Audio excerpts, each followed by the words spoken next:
اس میں ان سب لوگوں کا بھی مشورہ شامل تھا، بنو قینقاع، بنو نذیر اور یہ جتنے دوسرے لوگ تھے، بنو قریظہ بھی شامل تھے، منافقین بھی موجود تھے. جی ہاں. تو ان کے 2 مضبوط قلعے تھے جہاں یہ یہودی لوگ رہا کرتے تھے، اور اپنے سودی کاروبار کی وجہ سے دولت بھی ان کے پاس کافی تھی، اور انہوں نے قلعے بنا رکھے تھے، ان کے اندر محفوظ رہتے تھے. تو سب سے زیادہ مضبوط آبادیاں جو تھیں وہ ان لوگوں کی تھیں. اس وقت حضور اکرم صلی اللہ علیہ وسلم نے ایک معاہدہ طے کیا کہ ہم آپس میں ایک دوسرے سے مل کر رہیں گے، مذہب کے فرق کے باوجود ہم ان چیزوں میں جو اپنے ایک پرسکون زندگی گزارنے کے لیے جو مصلحتیں ہیں اس میں ہم ایک دوسرے کا ساتھ دیں گے. یہودیوں کا کوئی مخالف باہر سے آ کے اگر ان پہ حملہ کرے گا تو مسلمان ان کا ساتھ دیں گے، مسلمانوں کے اوپر کوئی آ کے حملہ کرے گا تو یہودی ان کا ساتھ دیں گے. اس لیے نہیں کہ مذہب کیا ہے کیوں ہے، اس سے بحث نہیں. ایک علاقے میں ہم لوگ رہتے ہیں، اس علاقے کو پرسکون بنائے رکھنے کے لیے یہ ضروری تھا. بالکل صاحب، یعنی ہم یہ کہہ سکتے ہیں کہ وہاں معاشرتی یا تمدنی زندگی کی بنیاد پڑتی ہے. رسول پاک صلی اللہ علیہ وسلم نے مکہ میں توحید کو قائم کرنے کی کوشش کی، توحید کو قائم کیا. یہاں اگر ہم ایک تمدنی اور معاشرتی زندگی دیکھتے ہیں، اس معاہدے کی شرائط بہت اہم تھیں اور کہیں نہ کہیں ان کی خلاف ورزی ہوئی، جس کا نتیجہ ہم دیکھتے ہیں کہ غزوہ بدر میں تو خیر جو ہے وہ غزوہ بدر پہلی مسلمان اور مشرکین مکہ کے درمیان پہلی آویزش تھی. فتح مسلمانوں کے ہاتھ آتی ہے، مشرکین اس کا بدلہ لینے کے لیے اگلے سال آتے ہیں، غزوہ احد ہوتی ہے. یہاں منافقین ساتھ چھوڑ جاتے ہیں، 300 کی تعداد میں منافقین الگ ہو جاتے ہیں، یعنی صرف بالکل ساتھ آ کر جی جنگ کے میدان تک قریب آ کر، اور کچھ باتیں انہوں نے ایسی کہیں جو حضور اکرم صلی اللہ علیہ وسلم کے لیے قابل قبول نہیں تھیں. انہوں نے یہ کہہ کر کہ ہماری بات نہیں مانی جا رہی تو ہم جا رہے ہیں، اور ان کا مقصد یہی تھا کہ عین وقت پر فوج کے اندر سے ایک بڑی تعداد نکل جائے گی تو ان کے پاؤں کھڑ جائیں گے اور یہ کمزور ہو جائیں گے. یہ سازش تھی، اور وہ اس بہانے کی تلاش میں تھے، اور وہ بہانہ پیدا کر کے انہوں نے اور وہ کمزوری پیدا کرنے کی کوشش کی. جی مولانا صاحب، تو یہاں ہم دیکھتے ہیں کہ غزوہ احد میں کافی مسلمانوں کا نقصان ہوتا ہے. رسول پاک کے حکم کی خلاف ورزی کرنے کا نتیجہ، یعنی آپ کی بات نہ ماننے کا بھی نتیجہ دیکھتے ہیں کہ جیتی بازی یا پانسا جس طرح پلٹ جاتا ہے وہ ہم نے دیکھا. اسی طرح غزوہ خندق ہوتا ہے جسے غزوہ احزاب کہتے ہیں. غزوہ احزاب میں مشرکین مکہ کا زور پوری طرح سے ٹوٹ گیا، اور ہم اس کے بعد دیکھتے ہیں کہ ایک بہت اہم معاہدہ ہوتا ہے جسے ہم صلح حدیبیہ کہتے ہیں. پوری قرآن پاک میں سورہ فتح نازل ہوئی ہے. مسلمان بظاہر جسے اپنی شکست سمجھ رہے تھے وہ در حقیقت فتح تھی، اور اس کے نتائج بھی ہم نے دیکھے کہ کس طرح مسلمانوں کو یا رسول پاک کو ایک امن و امان کا ماحول ملا. آپ نے مختلف علاقوں میں تبلیغی جو ہے وفود بھیجے، جو بادشاہوں کے پاس خطوط بھیجے، نجاشی کے پاس، مقوقس مصر کے پاس، ہرقل روم کے پاس، اسی طرح ایران کے بادشاہ خسرو پرویز کے پاس. اب کسی نے مانا، کسی نے نہیں مانا، کسی نے عزت و احترام دی، کسی نے پرزے کر دیے. نتیجے میں ہم دیکھتے ہیں کہ ایران کے بالکل ٹکڑے ہو جاتی ہے پوری سلطنت. تو صلح حدیبیہ کے بعد ہم دیکھتے ہیں کہ ایک اہم واقعہ جو ہے وہ فتح مکہ کی صورت میں سامنے آتا ہے. اصل میں فتح مکہ کا راستہ بھی صلح حدیبیہ سے کھلا ہے. جی حقیقت یہ تھی کہ اللہ تعالیٰ کی نظر جہاں تک تھی، اور حضور اکرم صلی اللہ علیہ وسلم کو خدا پاک نے جو کچھ دکھایا تھا وہ اوروں کے سامنے نہیں تھا. حضرت ابوبکر صدیق رضی اللہ تعالیٰ کے سامنے بھی یہ بات نہیں تھی، لیکن ان کے اندر خوبی کمال یہ تھا ان کا، جو حضور فرما رہے ہیں وہ ٹھیک ہے. حضرت ابوبکر کا، حضرت ابوبکر صدیق رضی اللہ تعالیٰ کو بھی وہ منصوبہ اللہ تعالیٰ کا اور حضور اکرم صلی اللہ علیہ وسلم کا نہیں معلوم تھا کہ اس بات کے تحت ہم دب کے صلح کر رہے ہیں. حتیٰ کہ کچھ لوگوں نے یہ کہا کہ اللہ کے رسول، کیا اللہ کی مدد برحق نہیں ہے؟ کیونکہ بالکل ہے. ہم لوگوں کے اوپر آپ کو اطمینان نہیں ہے؟ پوری طرح اطمینان ہے، پھر کیوں دب کے صلح کی جا رہی ہے؟ حضور نے فرمایا کہ یہی منظور ہے، یہی بہتر ہے. یہاں ایک اہم واقعہ ہوتا ہے مولانا صاحب. رسول پاک عمرے کے ارادے سے گئے تھے، قربانی کے جانور لے کر گئے تھے. اب لوگوں نے جب دیکھا کہ وہ مشرکین مکہ نے کہا اس سال آپ ہرگز عمرہ نہیں کریں گے، مکہ میں داخل نہیں ہوں گے، آپ اگلے سال آئیں گے. تو رسول پاک صلی اللہ علیہ وسلم نے کہا کہ اب یہاں قربانی کے جانور ذبح کر دیتے ہیں، حلق کروا لیتے ہیں، احرام کھول دیتے ہیں. باقی لوگ تذبذب کی حالت میں تھے. حضرت ام سلمہ نے بڑی پیاری بات کہی. حضرت ام سلمہ رضی اللہ تعالیٰ عنہا نے اس وقت جو مشورہ دیا، میں اپنی تمام بہنوں اور تمام بچیوں کو ایک مشورہ دیتا ہوں کہ اس طرح سے ہی سارے معاملات میں گہرائی سے سوچنا چاہیے، اپنے دل و دماغ کو پوری طرح استعمال کرنا چاہیے. یہاں حضور اکرم صلی اللہ علیہ وسلم نے کہا کہ کیا ہو گیا ہے ان لوگوں کو، میں کہہ رہا ہوں کہ قربانی کر دو اور وہ کر نہیں رہے ہیں. کبھی ایسا نہیں ہوا تھا کہ حضور اکرم صلی اللہ علیہ وسلم کوئی بات کہیں اور اہل اسلام نہ مانیں، اس کا تصور نہیں تھا. یہ موقع پہلا تھا جس پہ حضور اکرم صلی اللہ علیہ وسلم کو بھی حیرت ہوئی کہ کیا ہو رہا ہے. انہوں نے مشورہ دیا کہ اللہ کے رسول آپ اپنا جانور قربان کر دیجئے. یعنی اس سے جب سلسلہ شروع ہوگا تو پھر یہ بغاوت نہیں کر سکیں گے کہ وہ نہ کریں، اتباع کریں گے ہی، پیروی کریں گے ہی. تو انہوں نے حضور اکرم صلی اللہ علیہ وسلم نے جانور ذبح کیا. اس کے بعد ایک دو کر کے وہ بھی آتے گئے، انہوں نے وہ ساری چیزیں کر لیں. دشواری اس میں کیا تھی؟ اصل دشواری یہ تھی کہ وہ یہ کہہ رہے ہیں کہ لکھو ھذا ما قاضا علیہ، یہ وہ تحریر ہے جس پہ محمد الرسول اللہ نے اور مکے والوں نے منظوری دی ہے۔ انہوں نے کہا کہ اگر رسول اللہ کے اوپر ہم سائن کر دیتے ہیں تو جھگڑا ہی کیا رہتا ہے، یہ تو ہم نہیں مانیں گے، آپ یوں لکھیے محمد ابن عبداللہ اور مکے والوں کے درمیان یہ معاملہ طے ہوتا ہے۔ حضور اکرم صلی اللہ علیہ وسلم نے فرمایا کہ ٹھیک ہے ہم ایسا کر لیتے ہیں۔ حضرت علی سے فرمایا کہ اس پہ رسول اللہ کو کاٹ دو۔ حضرت علی رضی اللہ تعالیٰ نے بہت اچھا ادب پیش کیا، اور میں یہ کہا کرتا ہوں اپنے دوستوں سے کہ جب کبھی کہیں تحریر میں اللہ اور محمد اور علی اور حضور اکرم صلی اللہ علیہ وسلم کے معزز نام صحابہ کرام کے آئیں تو اس پہ اور وہ غلطی سے لکھا گیا، اسے قلم نہ پھیریے، وہ بے ادبی ہے اس لفظ کی، اس نام کی، اس کو جو ہے دائرے میں لے کے اس پہ کانٹی لگا دیجیے تاکہ کاتب اس کو نقل نہ کر لے۔ کیا بات ہے، بہت اچھا، یہ ادب ہے میں سکھایا حضرت علی کرم اللہ وجہہ نے۔ انہوں نے عرض کیا اللہ کے رسول اللہ کو میں اپنے قلم سے کاٹ نہیں سکتا۔ یہاں ایک سوال ہے مولانا صاحب، اگر جیسے ہم دیکھتے ہیں کہ پینسل سے لکھا جا رہا ہے، چھوٹے بچے لکھ رہے ہیں اور وہ نام وہاں سے ہٹانا ہے، تو کیا اریزر، میرا مطلب جو ربر ہوتا ہے، اریزر ہوتا ہے، اس کا استعمال، اس کو مٹایا جا سکتا ہے؟ مٹایا جا سکتا ہے، وہاں پاس ادب وہاں جو ہے وہ مٹ جب رہا ہے تو میم ایک دفعہ میں مٹے گا، محمد نہیں ہے، ہاں الگ سے مٹے گا، وہاں میم اور میم دوسرے نہیں ہے، دال الگ سے مٹے گا۔ تو اس طرح سے جو ہم مٹا رہے ہیں تو وہ اصل میں لفظ محمد یا لفظ اللہ نہیں مٹ رہا ہے، بلکہ اس کے ٹکڑے ہو رہے ہیں، ٹکڑے ہو کے وہ نام نہیں رہتا۔ بالکل جی، اپنی گفتگو مکمل تو میں یہ کہہ رہا ہوں کہ حضرت علی رضی اللہ تعالیٰ نے عرض کیا اللہ کے رسول میں اپنے قلم سے رسول اللہ کو نہیں کاٹ سکتا۔ تو حضور اکرم صلی اللہ علیہ وسلم نے فرمایا کہ قلم مجھے دو اور بتاؤ کہاں ہے۔ حضور اکرم صلی اللہ علیہ وسلم چونکہ لکھنا پڑھنا نہیں جانتے تھے، آپ نے پوچھا اور پھر اس کو کاٹا۔ آپ نے فرمایا میں محمد الرسول اللہ بھی ہوں اور محمد ابن عبداللہ بھی ہوں، اس لیے اگر ایسا لکھ رہے ہیں تو کوئی حرج نہیں ہے۔ حضور اکرم صلی اللہ علیہ وسلم ایک چھوٹی چھوٹی چیزوں پر معاملے کو الجھانا نہیں چاہتے تھے۔ منشا اصل میں کیا تھا، ہاتھ باندھنے ہیں ان کے، اور گویا ہمارے بھی باندھ رہے ہیں، لیکن اصل دشواری تو وہ پیدا کر رہے تھے۔ حضور اکرم صلی اللہ علیہ وسلم کو جب سورہ فتح نازل ہوئی، حضرت عمر رضی اللہ تعالیٰ نے بالکل اس کے حق میں نہیں تھے کہ معاہدہ کیا جائے۔ ان سے کہا انہوں نے تلوار ہمارے ہاتھ میں ہے، تلوار فیصلہ کرے گی جنگ کا، یہ کیسے کہہ سکتے ہیں کہ یہ لکھو اور یہ نہ لکھو، یہ کیوں انہوں نے کہنے والے؟ اس کے علاوہ شرائط ہم دیکھتے ہیں کہ بالکل برعکس تھی، مسلمانوں کو وہ کے موافق نہیں تھی، ہر چیز میں دبایا گیا تھا۔ جی، تمہارا آدمی کوئی اگر مرتد ہو کر اسلام چھوڑ کر ہمارے پاس آئے گا تو ہم نہیں دیں گے، ہمارا کوئی آدمی مسلمان ہو کے تمہارے پاس آ جائے گا تو تمہیں دینا پڑے گا۔ اس پہ سب سے زیادہ اڑے صحابہ کرام، یہ کیوں؟ یا تو تم بھی نہیں دو یا ہم بھی نہیں دیں، یا تو ہم بھی دیں تو تم بھی دو۔ حضور اکرم صلی اللہ علیہ وسلم فرمائے نہیں کر لو۔ حضور جانتے تھے کوئی آدمی اگر اسلام سمجھ کے قبول کر لے گا، مرتے دم مر جائے گا لیکن وہ چھوڑے گا نہیں، تو یہ لکھنے کی ضرورت ہی نہیں ہے۔ بالکل صاحب، آگے ہم دیکھتے ہیں فتح مکہ کا واقعہ 8 ہجری میں تقریباً رسول پاک صلی اللہ علیہ وسلم آتے ہیں وہاں، 10,000 کے ساتھ لشکر جو ہے یا مسلمانوں کی ایک بڑی تعداد ہے رسول پاک صلی اللہ علیہ وسلم کے پاس، اور لوگوں کو کانو کان خبر نہیں کہ وہ کس مقصد سے اور کہاں جا رہے ہیں، کس طرح ان کا مکہ معظمہ میں داخلہ ہوتا ہے۔ وہ منظر بھی بڑا عجیب ہے۔ حضور اکرم صلی اللہ علیہ وسلم تشریف لا رہے ہیں، حضور اکرم صلی اللہ علیہ وسلم نے فرمایا حضرت عباس کو، یہ ابو طالب کے دوست تھے جاہلیت کے دور میں بھی اور بعد میں وہ تعلق برقرار رہا، یہ اسلام میں تھے وہ کفر میں تھے، اور کفر کا بھی ایسا جو پورا منصوبہ بندی ساری جو ہے وہی کرتے تھے، لیکن اس کے باوجود وہ تعلق تھا۔ حضور اکرم صلی اللہ علیہ وسلم نے فرمایا حضرت عباس سے کہ تم ان کو ابو سفیان کو لے کر کسی اونچی جگہ پہ کھڑے ہو جاؤ جہاں سے سارے قافلے آتے ہوئے نظر آئیں، جو حضور اکرم صلی اللہ علیہ وسلم کے ساتھ آ رہے تھے، جو اسلام قبول کر چکے تھے، وہ ان کو لے کر اور وہ منظر دکھانے کے لیے ایک پہاڑی کے حصے پر پہنچے۔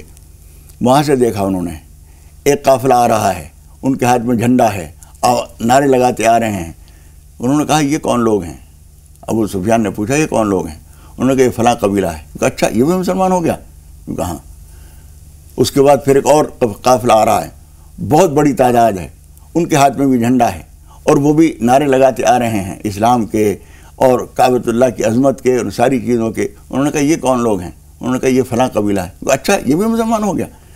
اس طرح سے ایک ایک قافلہ آ رہا تھا، قبائل آ رہے تھے اور حضرت عباس ان کو بتاتے جا رہے تھے کہ یہ فلاں ہیں یہ فلاں ہیں، اور وہ پوچھ رہے تھے یہ بھی مسلمان ہو گئے یہ بھی مسلمان ہو گئے۔ اس طرح سے تو ان کی وہی ہو گئی، حوصلے وہی پسپا ہو گئے، وہ پسپا ہو گئے، ان کے حوصلے پست ہو گئے کہ جب سارا عرب ان کے ہاتھ میں آ چکا ہے تو ان سے ٹکرانے سے فائدہ کچھ نہیں۔ اسی وجہ سے مورخین کی ہاں یہ بحث ہے کہ مکہ مکرمہ جو فتح ہوا ہے وہ جنگ کے ذریعے فتح ہوا ہے یا صلح کے ذریعے فتح ہوا ہے۔ حضرت خالد بن ولید رضی اللہ تعالیٰ عنہ جدھر سے اپنا قافلہ لے کر آ رہے تھے ادھر کچھ تھوڑی بہت جھڑپ ہوئی اور 2 صرف اہل اسلام اور 8-10 کچھ دوسرے لوگ کام آئے، باقی کوئی جھگڑا نہیں ہوا۔ اور حضور اکرم صلی اللہ علیہ وسلم جب فرما رہے تھے کہ جس نے اپنے ہتھیار ڈال دیے، من القى السلاح فهو آمن، جس نے اپنے ہتھیار ڈال دیے اسے امن ہے، جو حرم شریف میں داخل ہو جائے اسے امن ہے، جو فلاں کے گھر میں چلے جائے اسے امن ہے۔ حضرت عباس نے حضور اکرم صلی اللہ علیہ وسلم سے درخواست کی کہ ابو سفیان جاہ پسند آدمی ہے، ذرا عزت پسند کرتا ہے، ان کا بھی نام لے دیجئے۔ تو حضور اکرم صلی اللہ علیہ وسلم نے یہ بھی اعلان فرمایا، من دخل دار ابی سفیان فهو آمن، جو ابو سفیان کے گھر میں گھس جائے اسے بھی امن ہے۔ تو لوگ اتنی بڑی تعداد کے میں اس کے گھر میں ان کے گھسے کہ اس سے ٹکرا کے ان کی چوکھٹ گر گئی، دروازہ گر گیا، لیکن انہیں اس کا غم نہیں تھا، انہیں یہ اعزاز نظر آ رہا تھا کہ میں یہ کل کہہ سکوں گا کہ محمد کی تلوار سے نہ بچتے اگر تم میرے گھر میں نہ گھس گئے ہوتے۔ بالکل ماں صاحب، اور بنا کوئی خون کا قطرہ بہائے کس طرح ایک رسول پاک صلی اللہ علیہ وسلم فاتح کی حیثیت سے اس شہر میں داخل ہوتے ہیں جہاں سے انہیں کس طرح سازشوں کے ذریعے نکالا گیا تھا۔ تو ایسی بھی مثال ہم دیکھتے ہیں کہ تاریخ میں نہیں ملتی ہے کہ ایک فاتح اس حیثیت سے داخل ہو رہا ہے جہاں وہ حد درجہ عاجزی ان کے ساری کا پیکر بنا ہوا ہے۔ وہ منظر بتا دوں جو حضور اکرم صلی اللہ علیہ وسلم اسی منظر کی طرف مکے میں تشریف لا رہے ہیں، چونکہ اللہ کا گھر ہے، وہ پوری دنیا میں ان اول بیت وضع للناس للذی ببکۃ مبارکا وہدی للعالمین، اللہ رب العالمین کا سب سے پہلا گھر ہے۔ اس کے بعد تو ساری مسجدیں بیوت اللہ فی الارض کہلاتی ہیں، لیکن سب سے پہلا اور سب سے باعظمت گھر جو جس کو فتح کیا ہے اللہ کے ایک بندے نے، یہ حضور اکرم صلی اللہ علیہ وسلم یہ نہیں چاہتے تھے کہ اللہ کے گھر کو فتح کر کے میں فاتحانہ داخل ہوں، یہ ادب کے خلاف تھا، کعبۃ اللہ کی حرمت کے خلاف تھی یہ بات کہ حضور اکرم صلی اللہ علیہ وسلم وہاں فاتحانہ داخل ہوں۔ اس لیے فاتح تو ہیں لیکن اس طرح سے فاتح ہیں کہ اللہ کے دشمنوں کے اوپر تو فتح ہے، لیکن اللہ کے گھر کے سامنے اس طرح جھکے ہوئے جا رہے ہیں کہ تاریخ میں یہ آتا ہے کہ حضور اکرم صلی اللہ علیہ وسلم اپنی اونٹنی کے اوپر اس طرح سر جھکائے ہوئے تھے کعبۃ اللہ کی طرف بڑھتے ہوئے کہ آپ کی ٹھوڑی جھکتے جھکتے کجاوے کے سامنے کی لکڑی سے ٹکرا رہی تھی، اور بار بار حضور اکرم صلی اللہ علیہ وسلم کی زبان پر جو الفاظ تھے وہ بڑے عجیب تھے۔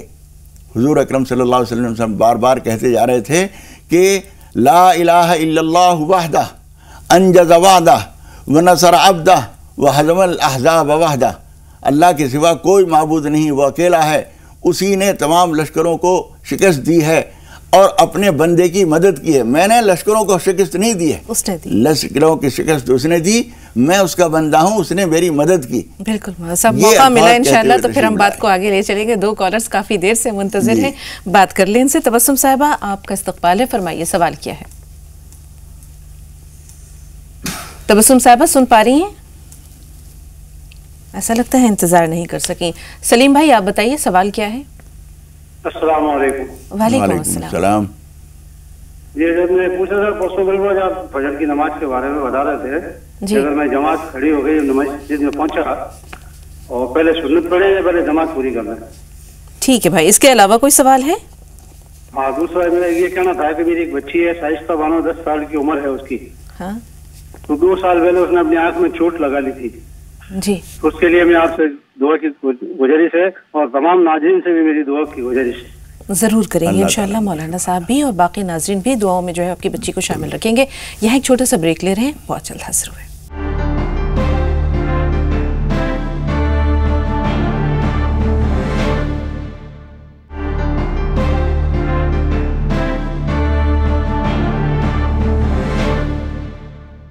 ناظرین وقفے کی بات پر پھر آپ سب کا استقبال ہے۔ خدیجہ صاحبہ فون لائن پہ موجود ہیں۔ بہن سوال بتائیے۔ آپ لوگوں کو میرا السلام علیکم۔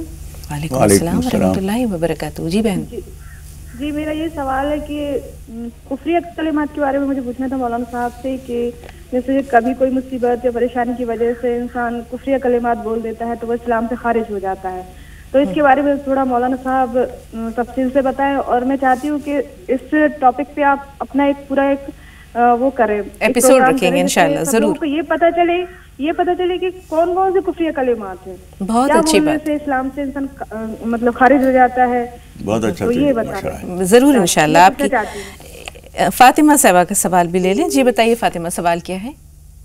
ہاں، السلام علیکم آپ دونوں کو۔ جی فاطمہ صاحبہ، وعلیکم السلام۔ باجی ہمارے 2 سوال ہے، دونوں سوال سنیے گا باجی ہمارے۔ جی بتائیے. ہمارے ایسے گھر کے جو اپنے جو لیڈیز کے گھر کے کام ہوتے ہیں نا کچن کے جیسا وہ جلدی ختم ہی نہیں ہوتے ہمارے.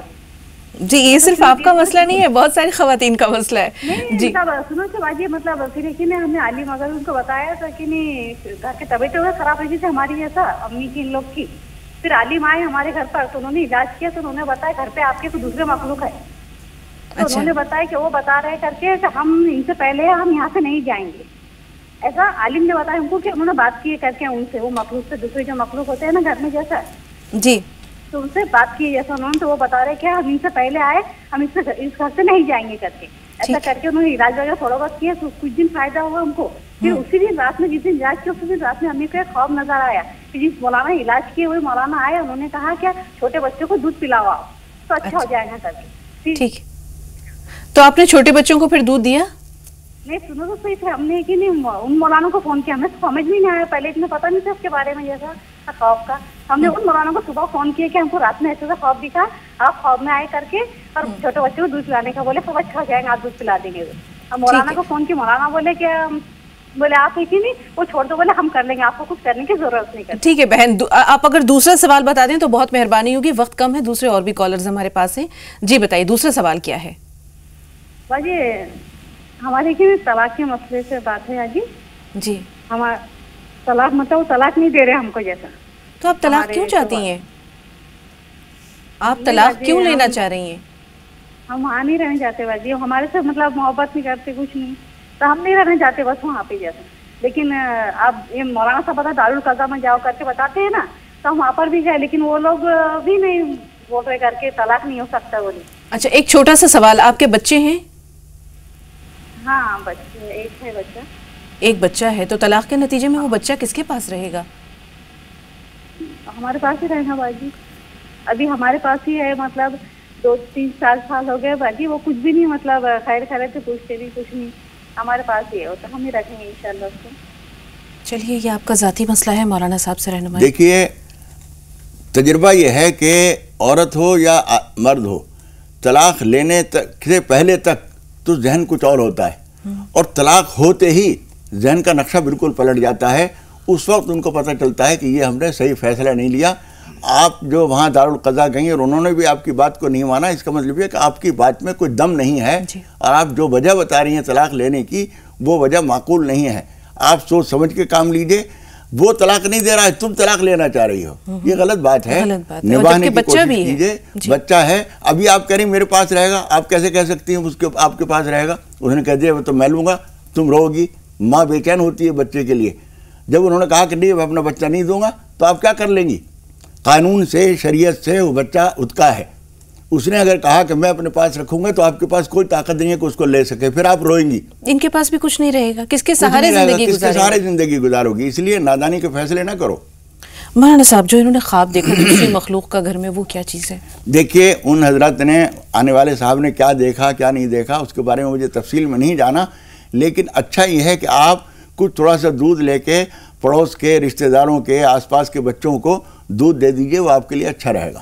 جی جگنو صاحبہ کا سوال لے لیں, لیکن جواب انشاءاللہ پہلے کالر جو ہیں ہمارے پاس ان کے سوالات ان پر مولانا صاحب سے رہنمائی لیں گے. بتائیے جگنو صاحبہ سوال کیا ہے؟ جی بتائیے. ہاں السلام علیکم. وعلیکم السلام. بول رہی تھی میں کل فون کری تھی نا, میں جگنو بیگم بول رہی ہوں. جی جی آپ کا نام یاد ہے ہمیں؟ سوال کیا ہے؟ ہاں بول رہی جیسا میرے کو کلیجہ میں درد رہتا ہے 6 سال سے. ایسے میں نے ڈاکٹر سے بھی دکھائی, سونوگرافی کرائی تو ایسا نارمل بتایا ہے, کچھ نکل نہیں رہا ہے. کرنے کا مطلب کہ 6 سال سے درد ہوتا ہے. جی بہن ہمیں یاد ہے مولانا صاحب نے آپ کے سوال پر بہت تفصیل سے, بلکہ دوسرے بہنوں کے جو اس طرح کے سوال تھے اس پر بھی بتایا تھا. اس کے علاوہ کوئی سوال ہے؟ ہاں ہاں, اور میرے کو ایک سفید پانی ہر ایک سمجھ دکھتا ہے, وہ بھی دوا دکھائی, وہ بھی دوا سے کھائی مگر آرام نہیں ہوا ذرا سا بھی. ٹھیک ہے علی بھائی آپ بتائیے سوال کیا ہے؟ سوال اس طرح ہے کہ جب ہم نماز پڑھتے ہیں نا مسجد میں تو ٹوپی لگانا ضروری ہے کہ نہیں؟ ٹھیک ہے وہاں صاحب بہت مختصر سا سوال ہے, مختصر سا جواب. مختصر سی بات یہ ہے کہ ادب کا تقاضا یہ ہے کہ ٹوپی کے ساتھ پڑھی جائے. بغیر ٹوپی کے بھی کسی مجبوری میں اگر پڑھ رہے ہیں تو کوئی گناہ نہیں ہے, نماز بہرحال ہو جائے گی. مجبوری میں پڑھ رہے ہوں یا ٹوپی ہوتے ہوئے بھی نہیں لگا رہے ہیں آپ تو نماز تو ہو جائے گی. لیکن حضور اکرم صلی اللہ علیہ وسلم سے ہمیشہ ٹوپی اور عمامے کے ساتھ نماز پڑھنا ثابت ہے. جو آدمی کہے کہ ضروری نہیں ہے